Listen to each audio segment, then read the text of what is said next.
So hello everyone, कैसे हो आप सब। मेरा नाम है वैभव झालानी एंड फिलहाल अभी हम यात्रा कर रहे हैं जोधपुर से वाराणसी तक। मेरी favourite train Jodhpur Varanasi Marudhar express में, जहां अभी हम हैं टूंडला में। और पहले पार्ट में आपने देखा मेरे साथ जोधपुर से लेकर यहां टूंडला तक का सफ़र, जहां जोधपुर से सुबह 8:15 बजे निकली थी हमारी ट्रेन। उसके बाद Merta road junction, Degana junction, Phulera, Jaipur junction होते हुए हमारी ट्रेन बांदीकुई होते हुए बढ़ी आगरा तक, जहां आगरा में शाम को हमने यमुना ब्रिज पार करते हुए देखा ताजमहल। और आगरा फोर्ट से हमने ऑर्डर किया था शाम का गर्मा गर्म हमारा डिनर। सो पहला पार्ट किसी ने नहीं देखा हो तो देख लेना, उसकी लिंक आपको नीचे डिस्क्रिप्शन में मिल जाएगी, या फिर मेरे चैनल पे जाके भी चेकआउट कर सकते हो। फिलहाल आगे बढ़ते हैं हमारी इस यात्रा में पार्ट 2 में, टूंडला से लेकर वाराणसी तक।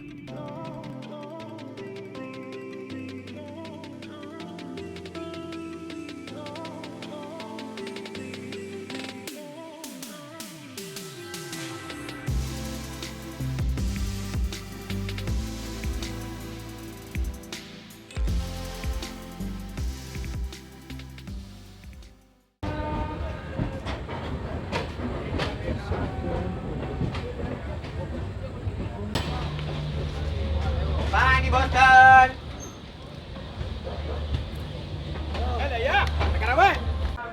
सो समय था ट्रेन के टूंडला आने का शाम के 8 बजे, पर ट्रेन हमारी लगभग 35 मिनट पहले ही आ चुकी है टूंडला पे। ट्रेन को अच्छा खासा स्लैग दे रखा है आगरा से टूंडला के बीच, जहाँ जो है यहाँ पे गर्मा गर्म आपको स्नैक्स, समोसे एंड छोले भटूरे जैसी चीज़ें आपको मिल रही है। फिलहाल टूंडला आते ही ट्रेन हमारी मेन जो लाइन है दिल्ली हावड़ा, उस पर आके मर्ज हो चुकी है। और कानपुर तक तो हम इसी दिल्ली हावड़ा मेन लाइन पे रहने वाले हैं। फिलहाल मैंने आपको पार्ट 1 में दिखाया था कि जयपुर के बाद ट्रेन का स्लीपर की हालत कैसी थी, जनरल जैसी। ये चीज़ आगे भी एक बार मेंशन करूंगा मैं, पर वो जो हालत है वो यहाँ आपके काफ़ी ज़्यादा रिलीफ मिला है उस हालत से तो टूंडला में। पर इटावा तक गाड़ी में फिर भी वेटिंग लिस्टेड पैसेंजर्स की संख्या काफ़ी थी। फिलहाल यहाँ से हमको DFC पैरेलल में मिलेगा, तो हो सकता है आगे हमको कुछ पैरेलल फ्रेट रन्स मिल जाए अच्छे अच्छे। बाकी देखते हैं ओवरटेक हमको कौन सी गाड़ी से मिलते हैं आगे।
तो हमारी मरुधर एक्सप्रेस अपने बिल्कुल तय समय 8:40 पे आ चुकी है यहाँ सिकोहाबाद जंक्शन पे।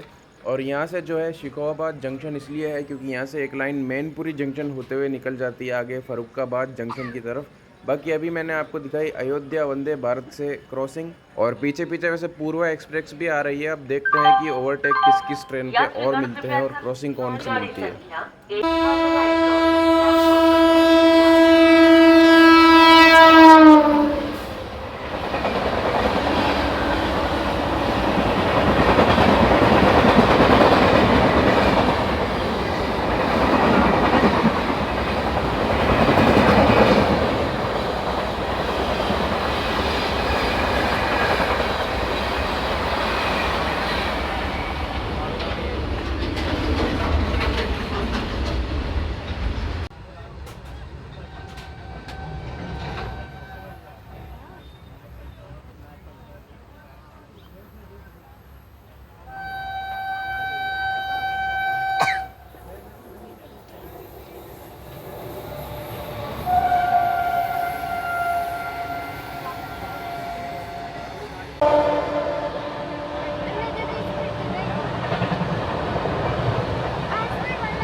बहुत बहुत पुराना है ये तो।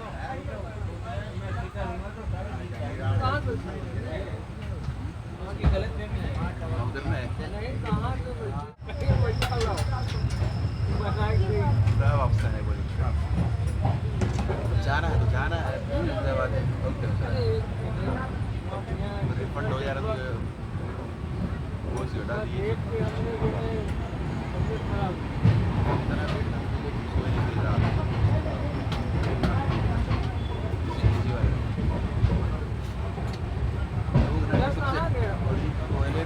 पूरा कर लेते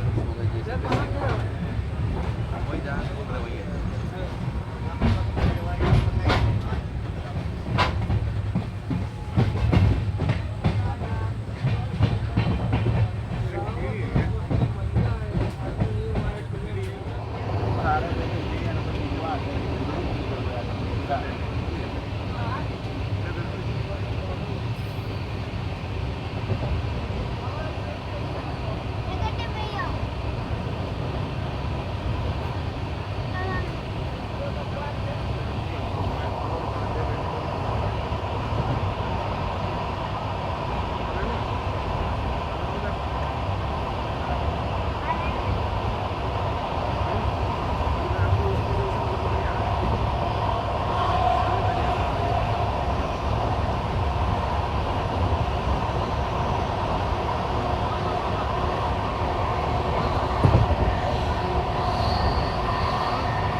वैसे इटावा को जंक्शन इसलिए बोला जाता है, यहाँ से एक लाइन गई हुई है मैनपुरी की तरफ और एक लाइन यहाँ से आ रही है ग्वालियर जंक्शन होते हुए।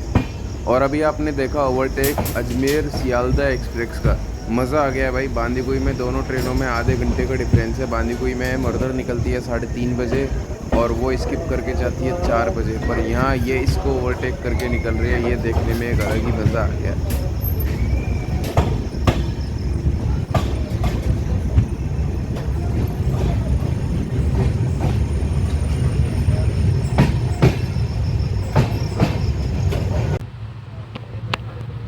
कानपुर एंड लखनऊ वाला कोई भी मेरे से नाराज़ नहीं होगा, क्योंकि मैंने दोनों ही चीज़ें कवर की है। जी हाँ, हालांकि कानपुर तो ज़्यादा लेट आया भी नहीं था, 11:40 का ही टाइम था कानपुर का। लेकिन जो मैंने आपको ये सीन दिखाए थे जयपुर से लेकर आगरा तक के, इसके बाद हालत कुछ थी नहीं, नींद लेनी थी। लेकिन कानपुर और लखनऊ मैंने दोनों ही कवर किए हैं। आप पूछोगे कैसे? पार्ट 1 की स्टार्टिंग में बताया था कि ये जर्नी मैं स्लीपर में कर रहा हूँ, लेकिन वाराणसी से जयपुर की वापसी की जर्नी मैं करूँगा 3rd AC इकोनॉमी क्लास में, जो मेरा इकोनॉमी का पहला एक्सपीरियंस होगा। तो उस जर्नी में लगभग मैं पूरा रात भर जागा हूँ। पूरा मैंने कानपुर, लखनऊ और उन्नाव ये सब कैप्चर किए हैं अच्छे से। और वो जो जर्नी है, इस जर्नी के बाद में आने वाली है चैनल पे। 2 से 4 दिन भी नहीं लगाऊंगा उस जर्नी को चैनल पे लाने में मैं। और वो जो सफ़र है वो बहुत आरामदायक निकलने वाला है AC में, सही बता रहा हूँ। इसीलिए ही जग लिया था मैं उस वाले सफ़र में पूरी रात। तो कोई भी मेरे से नाराज़ नहीं होगा। कानपुर एंड लखनऊ से जो भी लोग ये देख रहे हैं, आपका शहर मैंने ज़रूर कैप्चर किया है।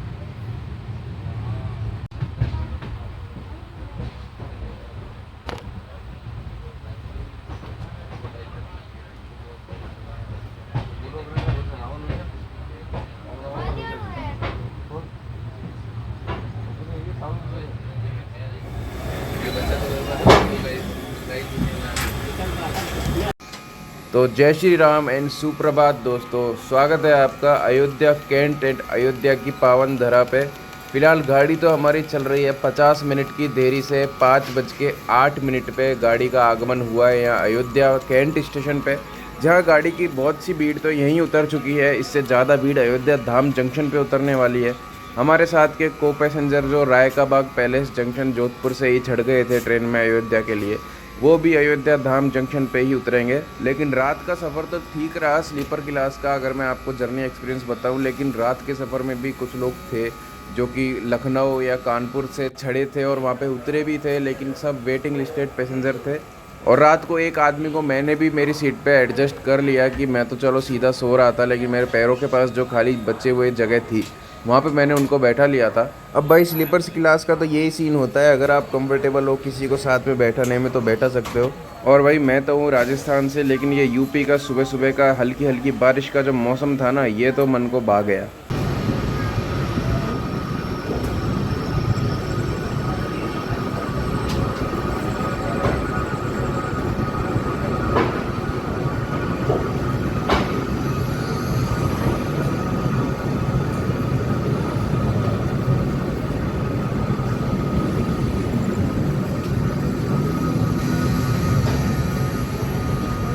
तो जिन्होंने इस जर्नी का पार्ट 1 देख लिया है जोधपुर से टूंडला का, और जिन्होंने ये वीडियो यहाँ तक देख लिया है, वो एक बार कमेंट सेक्शन में जाके जय श्री राम जरूर से लिख दें।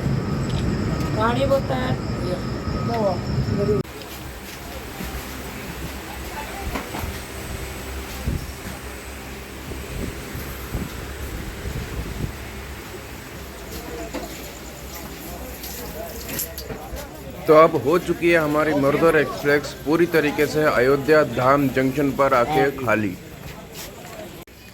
बाकी वैसे YouTube पे तो अभी तक का मेरा लॉन्गेस्ट सफ़र ओखा से लेकर देहरादून तक का था, वाया अहमदाबाद होते हुए 33 घंटे का। पर फिर भी यहाँ यूपी की साइड में भी इतना दूर आना मेरा पहली बार ही हुआ है। ये वाराणसी तो पहली बार ही है, अयोध्या आना भी मेरा पहली बार ही हो रहा है। तो अच्छा लगा अयोध्या का स्टेशन पहली बार देख के। और इसको जंक्शन इसलिए बोला गया है क्योंकि यहाँ से एक लाइन निकल जाती है मकानपुर जंक्शन की तरफ, और अयोध्या कैंट भी एक जंक्शन ही था अभी जो आया था, उससे एक लाइन निकल जाती है सुल्तानपुर जंक्शन की तरफ।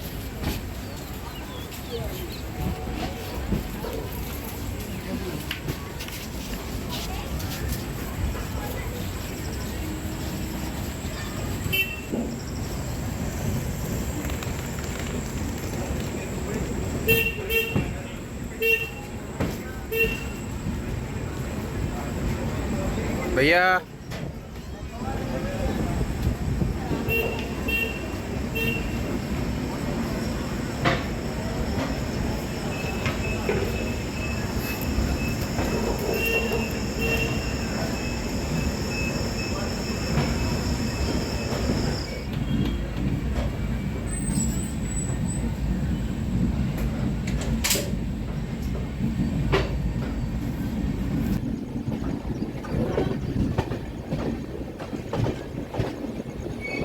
एक नंबर है यार मौसम तो, मतलब पूरा ऐसा लग रहा है मतलब हरिद्वार ऋषिकेश में आ गए ना, वही वाइब आ रही है थोड़ी थोड़ी सेम। और वाराणसी जाके तो वही आनी है जब गंगा किनारे जाके बैठूंगा ना। दिखाऊंगा व्लॉग में आपको लास्ट में कुछ पार्ट घाट का भी।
तो 1142 किलोमीटर का सफ़र तय करके हमारी ट्रेन अब आ चुकी है जौनपुर जंक्शन पे।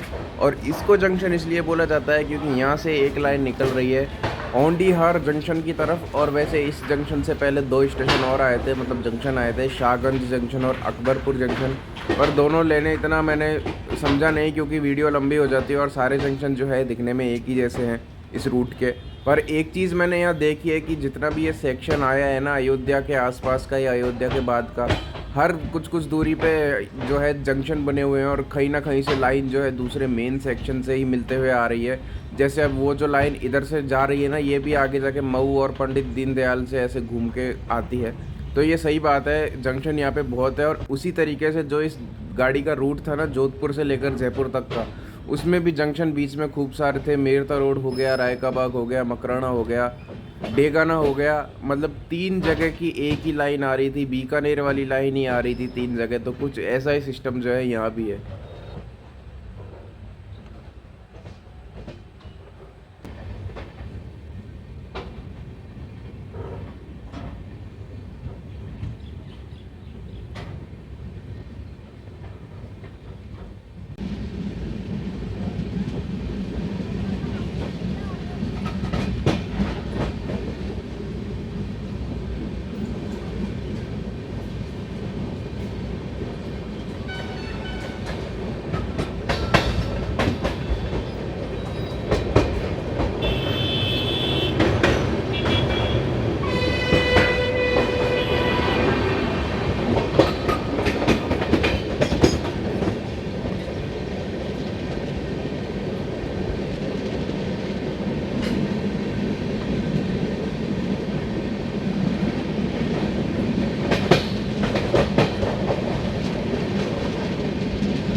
तो अब हमारी मर्दर एक्सप्रेस आ चुकी है अपनी जर्नी के लास्ट होल्ट बाबतपुर स्टेशन पे। और अयोध्या पे मैंने आपको बताया था ट्रेन लगभग 50 मिनट देरी से चल रही थी, पर यहाँ ट्रेन 10 मिनट पहले आ चुकी है और बीच में भी बहुत स्लो चलती चलती आई है, तो इतना सिलेक्ट दे रखा है इस ट्रेन को। बाकी जर्नी एक्सपीरियंस की बात की जाऊँ ना, स्लीपर की अयोध्या के बाद ही मज़ा आया है। और अयोध्या के बाद का जो सेक्शन भी था ना, ये भी बहुत प्यारा देखने के लिए मिला। नॉर्मल फ्लैट लैंडस्केप और हरियाली ही हरियाली और ये मौसम। बाकी बात करें राजस्थान की, जो उदयपुर असरवा वाला रूट है, उदयपुर अहमदाबाद वाला डूंगरपुर होते हुए, नाम से ही पता चल रहा है डूंगर यानी पहाड़ों के बीच में से इस तरीके से वो पहाड़ और घाटियों में से गुजरता है ना, तो उसकी भी एक जो है अलग ही खूबसूरती है। अगर आपने वो व्लॉग भी नहीं देखे हैं तो देख लेना, उनकी भी लिंक आपको नीचे डिस्क्रिप्शन में मिलेगी, जहाँ ऐसे हरी भरी, जहाँ मॉनसून में ही एकदम हरे भरे पहाड़ों के बीच से गुजर रही होती है ट्रेन। पर फिलहाल आगे बढ़ते हैं और जर्नी को एंड करते हैं वाराणसी जंक्शन पे।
तो मर्दर एक्सप्रेस के वाराणसी पहुंचने का टाइम था 9:45 पर 10 मिनट पहले ही हमारी मर्दर पहुंच चुकी है वाराणसी पे। और इसके बाद क्या, इसके बाद मैं आपको एक चीज़ बताता हूं, जब भी वाराणसी आना ना, IRCTC से जो डॉर्मेट्री बुक होती है ना, आपको होटल अगर आप सिंगल हो, मतलब आप अगर सोलो ट्रैवल कर रहे हो मेरी तरह, तो IRCTC की जो डॉर्मेट्री वाला ऑप्शन आता है ना, उसमें आप डॉर्मेट्री ज़रूर से बुक करा लेना। ये थी वाराणसी स्टेशन की डॉर्मेट्री, जो कि मेरे को इंडिया की बेस्ट डॉर्मेट्री लगी, क्योंकि जहाँ बाकी स्टेशंस पे डॉर्मेट्री में बस नीचे बेड रखे हुए होते हैं, पूरे एक बड़ा सा हॉल होता है, यहाँ पे डॉर्मेट्री कुछ हॉस्टल टाइप की थी, जहाँ पे नीचे एक बेड, ऊपर एक बेड, और बेड भी फुल प्राइवेसी वाले, और बेड का साइज भी उतना कि एक आदमी आराम से अपना रेस्ट कर सके। मैंने डॉर्मेट्री बुक की थी 48 घंटे के लिए, क्योंकि मेरे को अगले 1.5 दिन यहीं रहना था। मेरे को 48 घंटे का चार्ज पड़ा लगभग 800 रुपये, पर भाई 800 रुपये पूरे वसूल हुए थे, जो मेरी थकान उतारी थी इस डॉर्मेट्री ने। अब ट्रेन के सफर के बारे में तो क्या ही बोलूँ मैं, मर्दर तो मेरी फेवरेट गाड़ी है, तो गाड़ी के बारे में तो मतलब कुछ गलत निकल ही नहीं सकता मेरे मुंह से, और ना गलत था भी। ऑन टाइम चली गाड़ी, बेहद ही बढ़िया है। एंड टू एंड इसका मेरे को एक्सपीरियंस लेना था, मैंने ले भी लिया, पर बस दिक्कत आई तो स्लीपर के सफ़र में। पर वापस जाते वक्त तो मैं एसी का सफ़र ही करने वाला हूँ, जिसका व्लॉग भी चैनल पे आने वाला है, 3-4 दिन में आ जाएगा। बाकी इसके बाद शाम तक सो के मैंने शाम को जाके देखी गंगा आरती, और रात को 12 बजे तक आराम से वहीं घाट किनारे रुक के फिर डॉर्मेट्री आके सो गया था, और अगले दिन सुबह उठ के फिर चले गया था घाट दर्शन के लिए, और शाम तक अपना घाट दर्शन और घूमना घामना पूरा करके वापस मैंने पकड़ ली थी अगले दिन वाली मुर्दर, जिसका व्लॉग चैनल पे एसी वाला आने वाला है 2 से 4 दिन के अंदर। तो इस व्लॉग को देखने के लिए सबका बहुत बहुत धन्यवाद। चैनल पे नए हो, चैनल को सब्सक्राइब जरूर से कर लेना अगर व्लॉग आपको अच्छा लगा हो तो। और मैं तो स्पेशली बेहद ही एक्साइटेड होके बैठा हूँ मेरी लाइफ का पहला एसी जर्नी व्लॉग मेरे चैनल पे आप सबको दिखाने के लिए। सो इस वीडियो को देखने के लिए सबका बहुत बहुत धन्यवाद।